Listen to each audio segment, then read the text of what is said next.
story has it that Jesus, Isa alayhi salatu wasalam, was traveling with his companions. He was traveling with his companions. So they got hungry. So they collected some money, and he gave some money to one of his companions, and he says to the companion, he says to him, go into the town and buy us some food. So this companion grabs the money, goes into town, and all that the money could buy was 3 loaves of bread. But his hunger was so much so that he couldn't wait to get back, so he smashed one of the loaves, came back with 2. So when he comes back to Isa alayhi salatu wasalam, Jesus says to him, who ate the 3rd loaf? The man, to his utter shock, says to him, but there was only 2. So he didn't want to argue with the man. They traveled. After some time, they were successful in hunting a deer. They hunted the deer, they killed it, they cooked it, they ate it, and as they sat around this carcass, as they sat around whatever was left of it, which was basically bones, Isa alayhi salatu wasalam, he asks Allah, and by Allah, through Allah subhanahu wa ta'ala, he gave life back to the deer, and the deer came back to life and ran away. And this happened in front of them. So he turns to the man and says to him, I'm asking you by the one who gave life to this deer, who ate that 3rd loaf? The man insisted. He says, but there was only 2.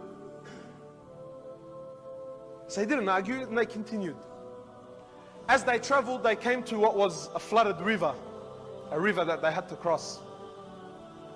So they get to the flooded river, and Isa alayhi salatu wasalam, he asks his companions, he says to them, let's all gather and we'll all hold hands. And he asked Allah subhanahu wa ta'ala, and by the qudra of Allah subhanahu wa ta'ala, he allowed them to walk on the surface of the river. Then they get to the other side. And this was a miracle.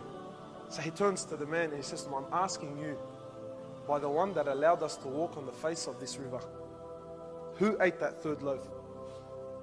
The man insisting, he says, but there was only 2. They continued on. After they reached a particular area, Isa alayhi salatu wasalam, he sits down and he collects 3 piles of dirt. And then through Allah subhanahu wa ta'ala, he turns the dirt into gold.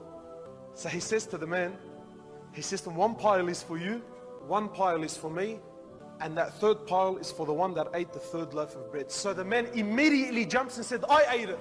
He said, I ate it. He says to him, then you take all 3, but you can no longer accompany us anymore. This is where our journey ends.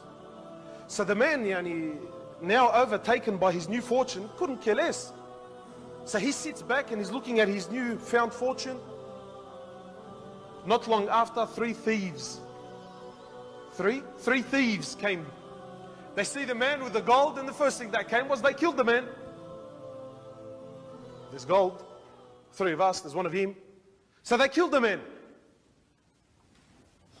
But they were hungry too. So they spoke amongst one another, and one of them said, listen, I'll go into town and I'll grab some food. The other agrees. The other 2 agreed. So the man took off heading in towards town, and he's planning against the other 2. The other 2 said, this is a perfect opportunity to plan against him. So he says, I'll go into town, I'll buy some food and I'll poison it. The other 2 said, look, on his return we'll kill him and we'll split his share in half. So the man goes into town, buys the food, poisons the food. On his return, before he could do anything, they killed him. They sat to eat their food, and soon after they both died. Some time passed, and then Isa alayhi salatu wasalam, walking along with his companions, walks back and sees all 4 men laying on the ground. Their former companion and the 3 thieves. And the 3 piles of gold were left untouched. So he turns to his companions and he says to them, this is the life of this world.